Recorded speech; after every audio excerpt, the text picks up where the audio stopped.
चहाच्या टपरीवर 10 रुपयांचा चहा प्यायचा असो, रस्त्यावर भाजीपाला घ्यायचा असो किंवा एखाद्या मोठ्या मॉलमधून हजारोंची खरेदी करायची असो, पेमेंट करायचं म्हणलं की आजकाल नकळतच आपला हात मोबाईलकडे वळतो आणि कुठलाही त्रासाशिवाय अगदी काही सेकंदात पेमेंट होतं.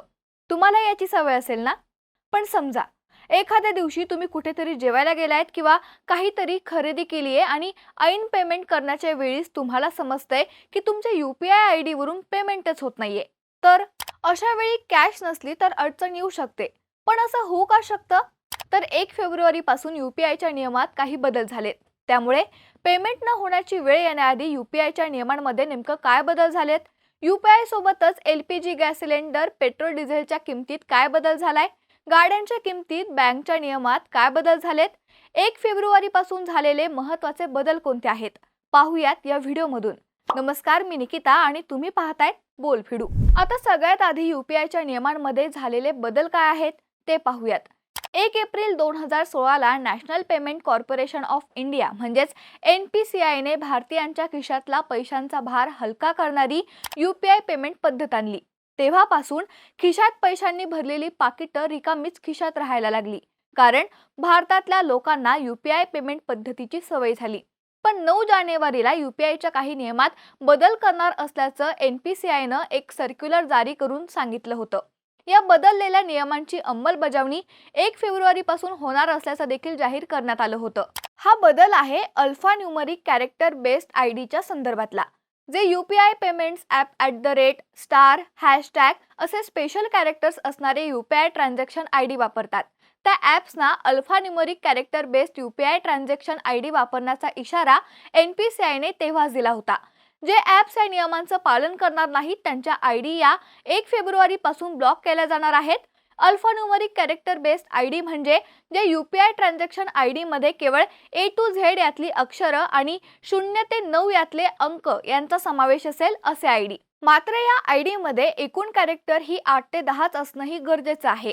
स्पेशल कॅरेक्टर असणाऱ्या ID ट्रॅक करणं अवघड असतं. त्यातही देशात UPI द्वारे होणाऱ्या पेमेंटचं प्रमाणही वाढत चाललंय. नोव्हेंबर महिन्यापासून UPI पेमेंटमध्ये 8% आसपास वाढ झाली आहे. त्यामुळे सुरक्षेच्या दृष्टिकोनातून NPCIने हा नवा बदल केलाय. त्यामुळे तुम्ही वापरत असलेलं UPI ॲप ट्रान्झॅक्शन ID मध्ये जर स्पेशल कॅरेक्टर वापरत असेल तर ते ॲप वापरणं थांबवावं लागेल किंवा ॲपनं ट्रान्झॅक्शन ID ही अल्फा न्यूमरिक कॅरेक्टर बेस्ड करणं महत्त्वाचं आहे.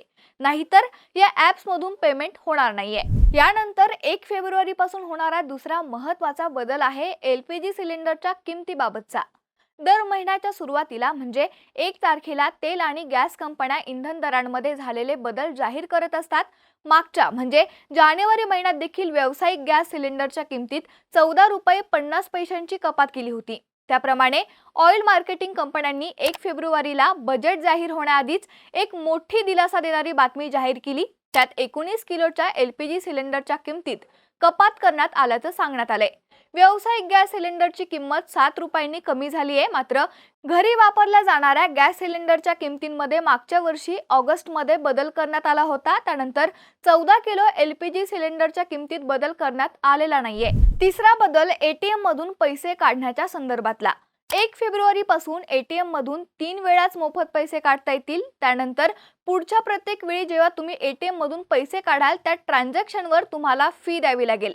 याआधी या फीची किंमत होती 20 रुपये. मात्र 1 फेब्रुवारी पासून या जास्तीच्या ट्रान्झॅक्शनवर तुमचे 25 रुपये कापले जातील. तसंच जर तुम्ही तुमचं ATM ज्या बँकेचं आहे त्या बँकेचे ATM सोडून दुसऱ्या बँकेच्या ATM मधून पैसे काढले तर त्यासाठी देखील तुमच्याकडून 30 रुपये आकारले जाणार आहेत. तसंच आता ATM मधून एका दिवसात 50,000 रुपये काढता येणार आहेत.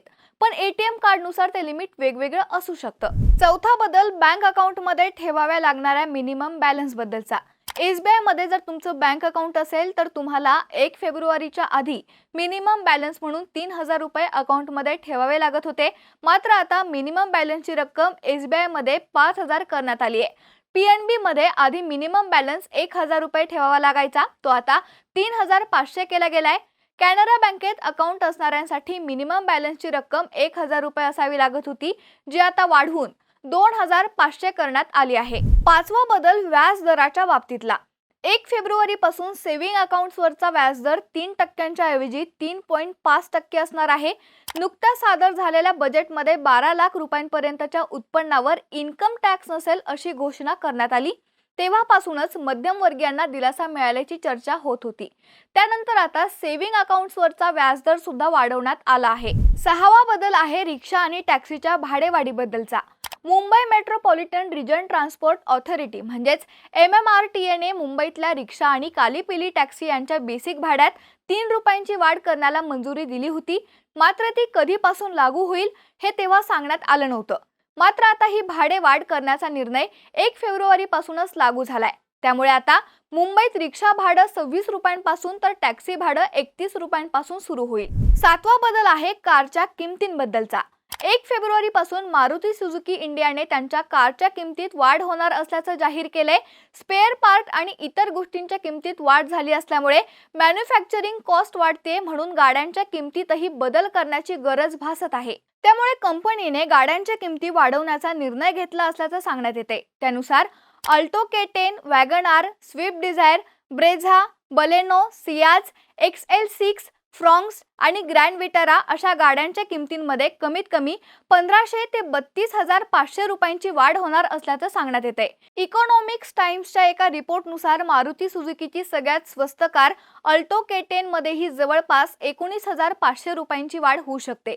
1 फेब्रुवारीला देशाचं बजेट जाहीर झालं, ज्याला मध्यमवर्गीयांना दिलासा देणारं बजेट म्हणलं जात असताना दुसरीकडे घरगुती गॅसच्या किमती काही कमी होत नाहीयेत. गाड्यांच्या किमती वाढतायत, टॅक्सी आणि रिक्षा भाडे वाढतंय. त्यामुळे एका बाजूला बजेटची आणि दुसऱ्या बाजूला या बदललेल्या नियमांची चर्चा होताना दिसतेय. याबद्दलची तुमची मतं आणि प्रतिक्रिया आम्हाला कमेंटमध्ये कळवा आणि अशाच माहितीपूर्ण व्हिडिओसाठी बोल भिडूच्या YouTube चॅनलला सबस्क्राईब करा.